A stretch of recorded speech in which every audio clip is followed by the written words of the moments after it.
Welcome folks to 2 Degrees Down again. It's a lovely sort of rainy Sunday afternoon here in Brisbane.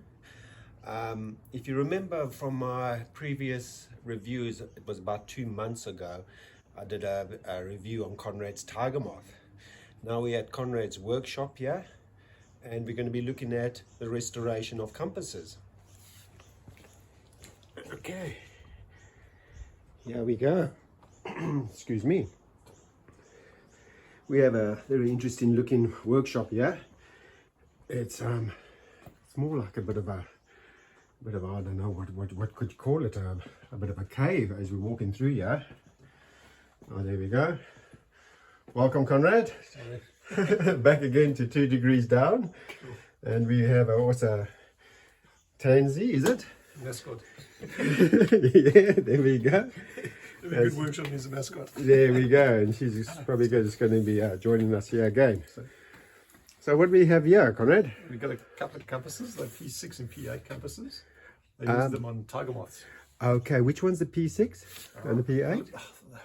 The only difference you can really tell is if you look on there, they say P6 or P8, and like for example, this one says type P8.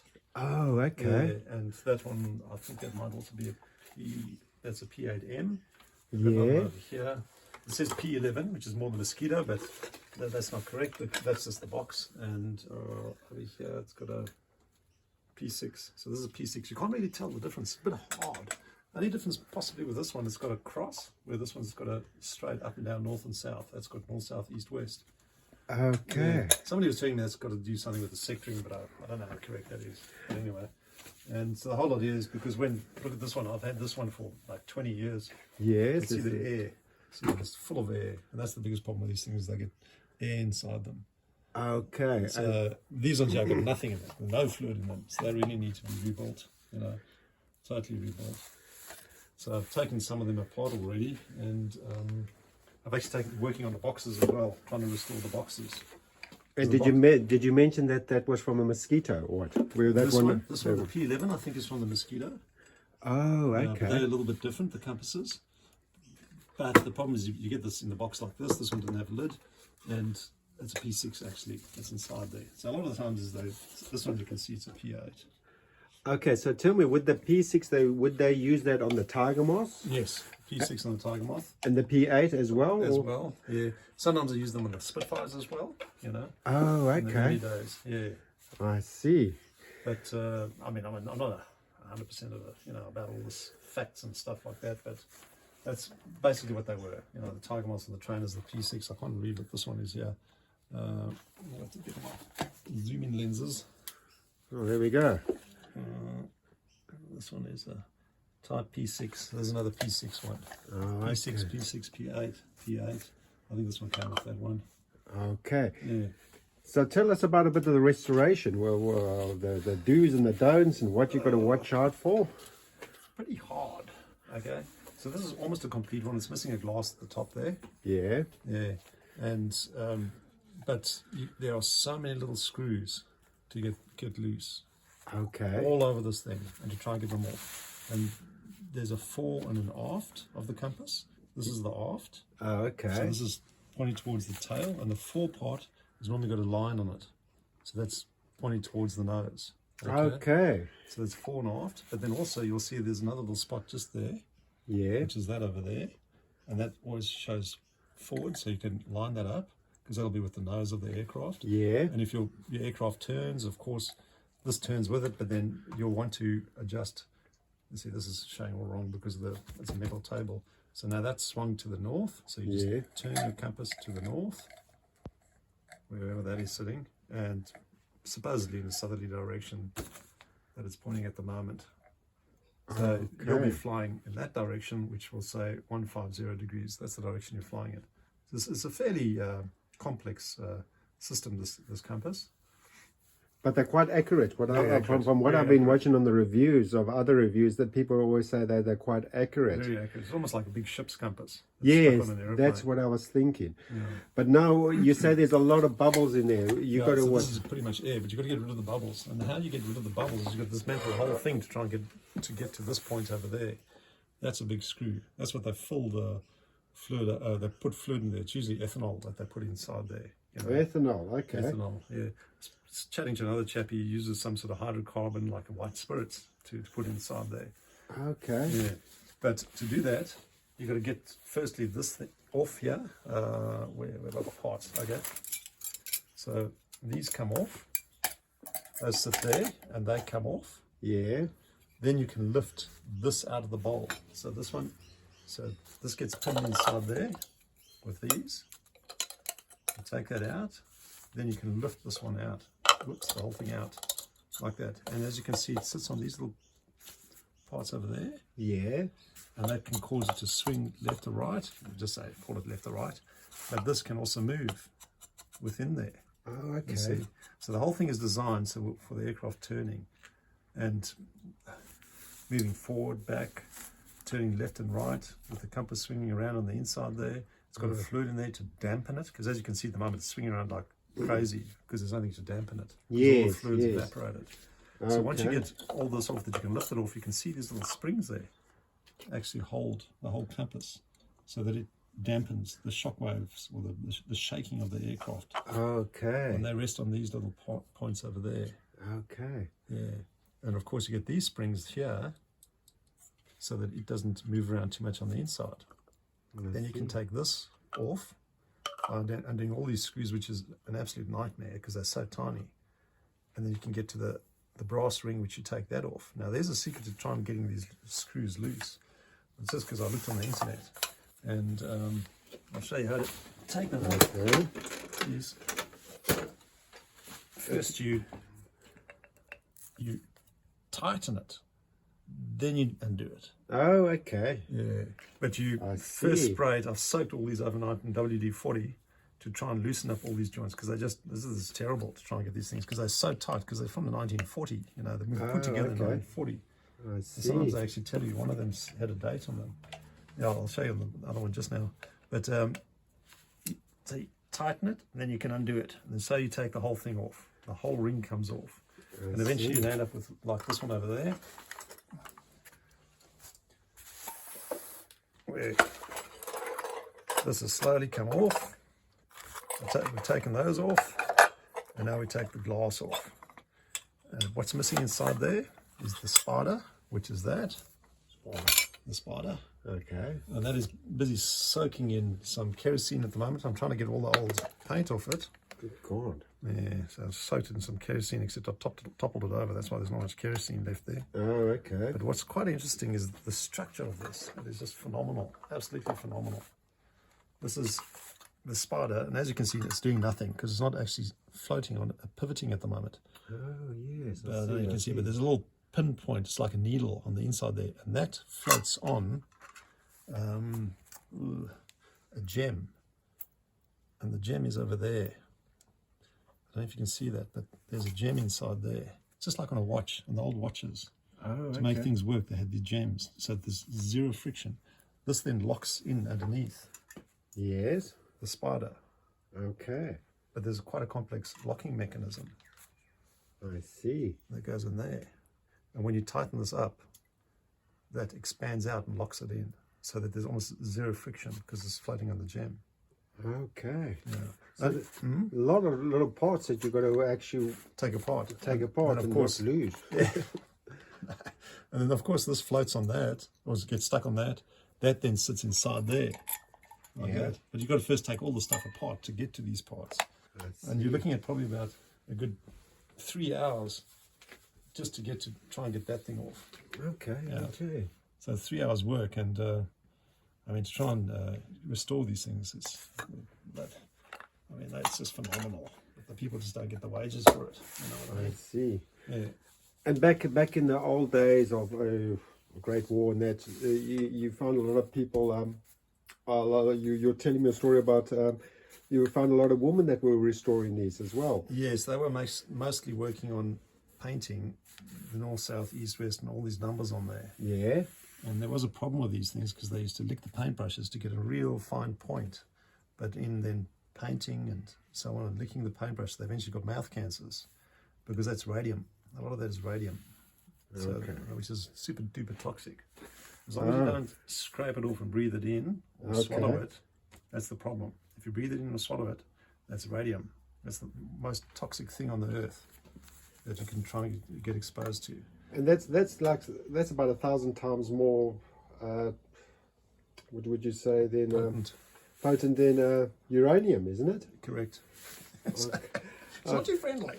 Okay, so folks, this is interesting. If you ever come across old aircraft instruments and you want to try and restore them, just be aware of the dangers that might, especially something before 1960? 1960 is when they like switched over. And yeah, I can actually show you inside here. We've got these little. It's so tiny. There we go. Oh, doesn't really matter. There we go. They're probably full of radium. Those little things.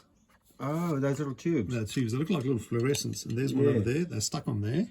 Okay. And so they fall off and they break off. There might be a broken one over there, so it's like emitting like crazy. Okay. There we go. As long as you stay 2 feet away from it, you're all right. There we go. You've got to have long arms, like long gloves. You know, it's like, just be careful, you know, and don't drink it or eat it or whatever. And, But this possibly too itself could be radium, because you see that there. Yeah. It's supposed to glow at night, but a lot of things don't glow anymore. So is it there or is it not? It's only 1,600 year half-life of this stuff. So hey, only 1,000 years to go before that does half its strength. I see. Yeah, but that could be radium. Not 100% sure. What you can do is take a Geiger counter and wave it over there. Okay. But what can protect you is naturally the glass. Put the glass back over it. I see. Okay. So that's why they made those, the glass to protect you. Very interesting. Very interesting. So that'll protect you. So as long as you put the glasses over it, there's another one there that's exposed. So you could put that over there, because now it's going straight over the glass. You know, so I see. this one's still enclosed, so it's not a problem, because you can see it sitting over there. Yeah. Yeah.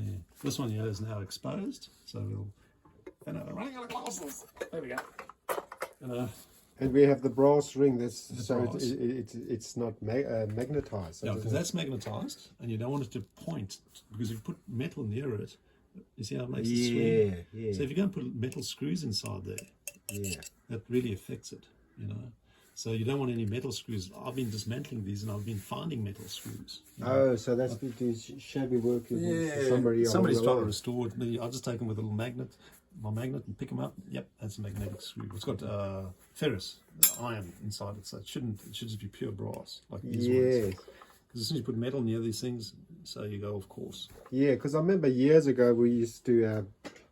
Back at the Defence Flying Club, we used to do compass swings, and to adjust it, even the screwdrivers we had were made of brass. Yes, I know. Yeah, I saw one chap, he made his own little brass screwdriver. Yeah, so so that you got to keep it accurate as possible. That's correct. Yeah, that's very true. Right. So which one's going to be complete? Which one? Because there's just so many. There's so many parts. But I'll probably. This one will be completed, but I need parts for it, and that's why I'm getting parts here. Oh, this but one will be completed, and that one, those two. But there's still some other parts over there, so I'm probably going to get 4 in the end from about 7 different compasses, because the parts are so. To get these parts, like look at those little screws. That's the biggest problem: is the screws, the springs. God, they're small. And these are the adjusters. See these are there. So what you do is you turn onto your heading, then you lock it. Yes. And so those are some are there, but not all of them have it. And this one over, one of them here has got a broken foot. Oh, there. This one's got a broken foot, so that's useless until somebody fixes it. Okay. This one was looking so nice until I saw inside. It's got one on that side, but it's missing. Oh, no, that's not that one. There's another one. It's missing one on the other side. Okay. So it can't actually pivot off these. Yeah. So I could possibly put this one in there now. You know. Because now it can rotate, because this one's gone missing until somebody fixes that. Oh, wow. Yeah. And then once you're completed with this, what you're going to do with it? You're going to keep it? Or? Yeah, I'm just going to keep them. You know, we can possibly sell them. There's not really great value.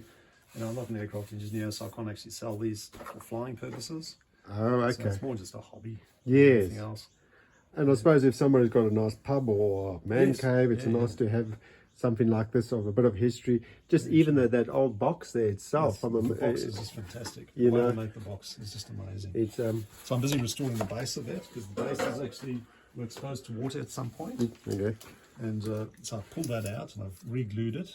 So this has got to go back in, and as you can see, the compass will fit within there, but it goes inside there. I won't push it in at the moment okay. because it's still busy drying. Oh, So that goes to the base, and then of course this top piece stops it from moving around. You know, yes, the yes. big thing is glass with care. You know, Yeah. delicate instrument handled with great care. And I can see if you open it again, I just see all those hinges, all brass hinges. Brass hinges. Very clever. And I'm going to have to restore this because they're missing the little swivels over there. Oh, lock it yeah, up. to lock it up. Oh, lock it yes, up, yes. Okay. I've got another box just over there which I'm busy gluing up at the moment. Okay, just a quick pan around this workshop. Looks like a real interesting workshop of all bits and things. There we See go. down there, there's the other one. Just Oh, there we pressure go. from the batteries, pushing it to fix Oh, it. so that's idea. Just the batteries holding it so I can fix the box. Fantastic. And we have a comfortable dog. We've got 3 tigers and 2 Bellmans. That's the painting. Oh, that's very interesting. Did you do that yourself? Yeah. Just Ah. finished it the other day. Oh, that's nice. I never even saw The that. Bellman hangers was actually quite interesting. Just before World War II, they needed portable hangers. Okay. And there was the Bellman hangers. Part of that was the Bressonier hanger, which was World War One. So it was made in England, but Bressonier is a French word. So I think that's what the French Air Force were using. I So see. made from timber. So if you look at those old World War One pictures, they had all these like rounded hangers Oh, yes, yes, made from yes. timber, covered in canvas, so they could go from field to field quite easily. And then they wanted one for World War II, which was the Bellman hanger, and that's what these are. So they can knock down and put up. Oh, okay. And there's about maybe 30 of them still in Australia. Okay. The closest one can get to is up in Toowoomba, the Darling Downs Aero Club. They've actually, one of their hangers is a Bellman hanger. But there's up in Mackay, there's Oh, wow, yeah. most of the RAF bases, RAAF bases have them. And Yes. also RAF bases in the UK still have them. But there's a massive collection here in Australia. Massive collection. Great. Yeah. Okay. Well, that sums it up. Thanks for that info and that. And if you ever come across these old compasses, it's a nice piece to have in that. And yes, nice display. Don't throw them out. Don't throw them out, because how much do you actually pick them up for about? Well, I looked on the internet and you can get them between 50 and 100 pounds. Okay. I see some in WA, $385. So Yeah. you can buy them, but I mean, they're not cheap. And to get it properly restored by an aircraft engineer is $380. Oh, okay. Yeah. Okay. And, but they will then, of course, have the paperwork. Myself, it's just a hobby. Yeah. Fantastic. Okay, folks. Well, thanks for joining us. This is limited space here. Give a thumbs up. Nice bit of history. Thanks for that. That's cool. See ya. Cheers.